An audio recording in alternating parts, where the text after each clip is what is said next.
للہ کفا وسلام علی عبادہ الذین اصطفى اما بعد۔ تمام سامعین کی خدمت میں السلام علیکم ورحمۃ اللہ وبرکاتہ پیش ہے۔ معزز سامعین، آج صفر 1443 کی پہلی تاریخ ہے۔ آج ہم اپنی تفسیر کا آغاز کر رہے ہیں اور اس کا عنوان ہے خلاصہ تفسیر۔ قرآن مقدس اللہ رب العالمین کی عظیم ترین کتاب ہے، اور جو کوئی اس کو پڑھتے اور پڑھاتے ہیں، سیکھتے اور سکھاتے ہیں، وہ کائنات کے اندر سب سے بہتر لوگ ہوتے ہیں۔ قرآن کریم کو سیکھنے اور سکھانے ہی کے مقصد سے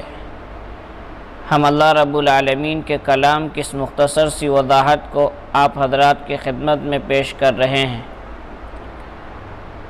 تاکہ جناب رسول اللہ صلی اللہ علیہ وسلم کے اس ارشاد کا ہم مصداق بن سکیں، خیرکم من تعلم القرآن وعلمہ، کہ تم میں سب سے بہتر وہ ہیں جو قرآن کو سیکھتے ہیں اور سکھاتے ہیں۔ اس لیے قرآن کو سکھانے والے کے دل میں بھی قرآن کی عظمت ہو، اور قرآن کو سیکھنے والے کے دل میں بھی قرآن کی عظمت ہو، اور بھرپور توجہ کے ساتھ سنا اور سنایا جائے۔ قرآن مقدس اللہ رب العالمین کی کتاب ہے، اور اس میں کوئی شک نہیں کہ اس امت نے اللہ رب العالمین کے کلام کا بھرپور حق ادا کیا ہے۔ چنانچہ حفاظ نے اپنے سینوں کے اندر اللہ کے کلام کو محفوظ کر لیا، قراء نے قرآن کریم کے لہجے اور ادائیگی کی حفاظت کی، علماء نے قرآن کریم کے معانی کی حفاظت کی، اور فقہاء اور مجتہدین نے قرآن کریم کے اندر بیان کردہ احکامات کی حفاظت کی۔ در حقیقت یہ اللہ رب العالمین کے ارشاد انا نحن نزلنا الذکر وانا لہ لحافظون کی وجہ ہے کہ اللہ رب العالمین نے اپنے کلام کی حفاظت کی ذمہ داری لی ہے، اور حفاظت کے یہ طریقے اللہ رب العالمین نے اختیار فرمائے کہ کسی سے اپنے کلام کے الفاظ کی حفاظت کرائی، کسی سے اپنے کلام کے معانی کی حفاظت کرائی، کسی سے اپنے کلام کے احکامات اور مسائل کی حفاظت کرائی۔ اس طرح اللہ رب العالمین کا یہ کلام جس طرح جناب رسول اللہ صلی اللہ علیہ وسلم پر نازل ہوا تھا، آج بھی اسی طرح اور قیامت تک اسی طرح باقی رہے گا۔ اس کے ایک لفظ کے اندر، ایک حرف کے اندر، ایک نقطے اور حرکت کے اندر بھی کمی بیشی نہ ہوئی ہے اور نہ ہو سکتی ہے۔ قرآن کریم کی خدمت انجام دینے کے لیے ہمارے اسلاف اور بزرگوں نے بڑی قربانیاں دی ہیں، اور بڑی محنت اور لگن کے ساتھ میں اپنی جد و جہد اور اپنی محنت کو اللہ رب العالمین کے کلام کو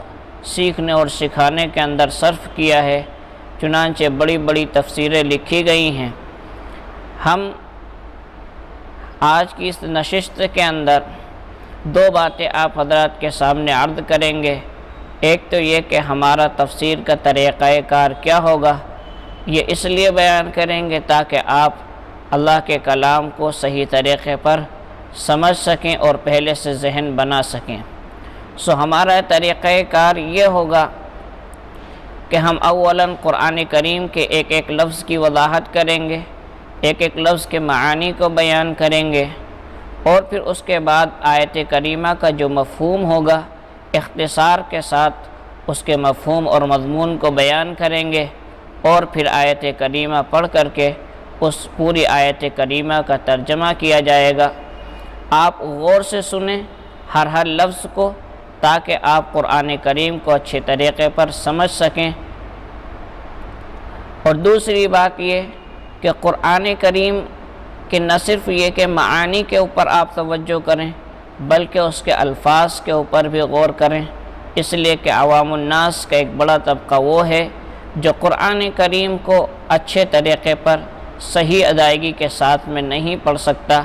اس لیے کوشش یہ کریں کہ کم از کم اس طریقے پر تو قرآن پڑھنا آ جائے، اتنا تلفظ صحیح ہو جائے کہ جس سے ہم قرآن کریم کو کم از کم اس طریقے پر پڑھ سکیں کہ جس سے نماز صحیح ہو جائے اور قرآن کریم کے معانی کے اندر کسی طرح کی کوئی تبدیلی نہ آئے۔ دوسری بات جو آج کی اس نشست کے اندر ہم بیان کریں گے وہ ہے قرآن کریم کی 114 صورتوں میں سب سے پہلی صورت سورۃ الفاتحہ کی فضیلت۔ سورۃ الفاتحہ قرآن کریم کی سب سے عظیم ترین صورت ہے، چنانچہ جناب رسول اللہ صلی اللہ علیہ وسلم نے فرمایا کہ قرآن کی صورتوں میں سب سے عظیم ترین صورت یہ سورۃ الفاتحہ ہے۔ چنانچہ دوسری حدیث کے اندر جناب رسول اللہ صلی اللہ علیہ وسلم کا ارشاد ہے کہ سورہ فاتحہ کے مثل کوئی صورت نہ تو اللہ نے تورات کے اندر نازل فرمائی ہے، نہ انجیل کے اندر نازل فرمائی ہے، اور نہ زبور کے اندر نازل فرمائی ہے، اور نہ خود قرآن کریم کے اندر اس جیسی کوئی دوسری صورت نازل فرمائی ہے۔ سورۃ الفاتحہ سب سے پہلی صورت ہے جو مکمل طور پر پیغمبر علیہ السلام کے ذات اقدس کے اوپر نازل ہوئی ہے۔ اس سے پہلے ضرور سورہ اقرا کی چند آیات، سورہ مدثر کی چند آیات نازل ہو چکی تھیں، لیکن سب سے پہلے جو مکمل صورت نازل ہوئی ہے وہ سورۃ الفاتحہ ہے۔ جناب رسول اللہ صلی اللہ علیہ وسلم کی خدمت میں ایک دن حضرت جبرائیل علیہ السلام تشریف فرما تھے۔ اچانک ایک آواز سنائی دی۔ حضرت جبرائیل علیہ السلام نے آسمان کی طرف دیکھا تو فرمایا کہ یہ آسمان کا جو دروازہ آج کھلا ہے، آج سے پہلے کبھی نہیں کھلا، اور جو فرشتہ اس دروازے سے نازل ہوا ہے وہ آج سے پہلے روئے زمین پر کبھی نہیں آیا، اور وہ فرشتہ پیغمبر علیہ السلام کی خدمت میں آ کر کے سلام عرض کرتا ہے اور فرماتا ہے کہ اللہ کے رسول آپ کو دو نور کی خوشخبری ہے، ایک تو سورۃ الفاتحہ اور ایک سورہ بقرہ کی آخری آیات۔ یہ اللہ رب العالمین کی طرف سے دو نور آپ کو دیے گئے ہیں، جو کوئی ان کو پڑھتا ہے اللہ رب العالمین اس کو وہ عطا کرتے ہیں جو اس نے اللہ رب العالمین سے مانگا ہوتا ہے۔ سورہ فاتحہ جناب رسول اللہ صلی اللہ علیہ وسلم نے اس کے متعدد نام بیان فرمائے ہیں، جن میں سے ایک نام اس کا قرآن عظیم ہے، اس لیے کہ قرآن کریم کا پورا خلاصہ سورہ فاتحہ کے اندر بیان کر دیا گیا ہے۔ تو عظمت والا قرآن، بڑی رتبے اور بڑے مرتبے والا قرآن، یہ سورہ فاتحہ کو نام دیا گیا ہے۔ اس کا ایک نام ام القرآن ہے، اس کا ایک نام ام الکتاب ہے، اس کا ایک نام اساس القرآن ہے، اس کا ایک نام سورۃ الشفاء ہے۔ جناب رسول اللہ صلی اللہ علیہ وسلم نے فرمایا کہ اللہ تعالیٰ نے سورہ فاتحہ کے اندر ہر بیماری سے شفا رکھی ہے۔ اگر کوئی بندہ صدق یقین کے ساتھ میں،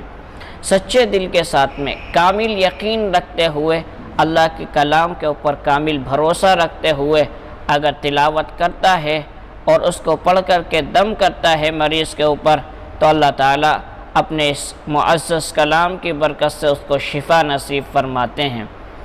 اس کا ایک نام فاتحۃ الکتاب ہے، اور اسی نام کے ساتھ میں یہ صورت مشہور ہوئی ہے سورۃ الفاتحہ، اس لیے کہ اللہ کے کلام کا آغاز اس صورت سے ہو رہا ہے، اس لیے اس کو سورۃ الفاتحہ کہا جاتا ہے۔ سورہ فاتحہ کی بہت سی فضیلتیں احادیث مبارکہ کے اندر جناب رسول اللہ صلی اللہ علیہ وسلم نے بیان فرمائی ہیں۔ ایک حدیث کے اندر جناب رسول اللہ صلی اللہ علیہ وسلم نے فرمایا کہ جو شخص سونے کے لیے اپنے بستر پر آئے اور سورہ فاتحہ اور سورہ اخلاص یعنی الحمد شریف اور قل هو اللہ احد کی تلاوت کر لیتا ہے تو وہ ہر طرح کی مصیبت آفت سے محفوظ ہو جاتا ہے، سوائے یہ کہ اس کو موت ہی آنی ہو تو بات علیحدہ ہے۔ ایک حدیث کے اندر جناب رسول اللہ صلی اللہ علیہ وسلم نے ارشاد فرمایا کہ اللہ تعالیٰ فرماتے ہیں کہ سورہ فاتحہ، سورۃ الصلاح، یعنی نماز کے اندر جو سورت بار بار پڑھی جاتی ہے، اس لیے چونکہ اس کا تعلق نماز کے ساتھ خاص ہے، اس لیے اس کا نام بھی سورۃ الصلاح یعنی نماز کی صورت رکھ دیا گیا ہے۔ آپ نے فرمایا کہ یہ سورۃ الفاتحہ کے متعلق اللہ رب العالمین فرماتے ہیں کہ یہ میرے اور میرے بندے کے درمیان میں نصف نصف تقسیم ہے، یعنی اس کے نصف حصہ اللہ رب العالمین کی حمد و ثنا کے اوپر مشتمل ہے، اور نصف حصے کے اندر بندے کا اللہ رب العالمین سے دعا اور درخواست کرنے کا ذکر ہے۔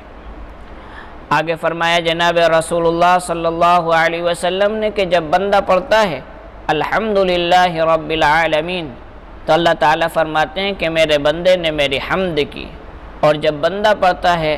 الرحمن الرحیم تو اللہ تعالیٰ فرماتے ہیں کہ میرے بندے نے میری ثناخوانی کی، اور جب بندہ پڑھتا ہے مالک یوم الدین تو اللہ تعالیٰ فرماتے ہیں کہ میرے بندے نے میری بزرگی بیان کی، اور کبھی فرماتے ہیں کہ میرے بندے نے اپنے امور کو میرے حوالے کر دیا۔ اور جب بندہ پڑھتا ہے ایاک نعبد و ایاک نستعین تو اللہ تعالیٰ فرماتے ہیں کہ یہ آیت میرے اور میرے بندے کے درمیان ہے، اور میرے بندے کے لیے وہ کچھ ہے جو وہ مانگے گا۔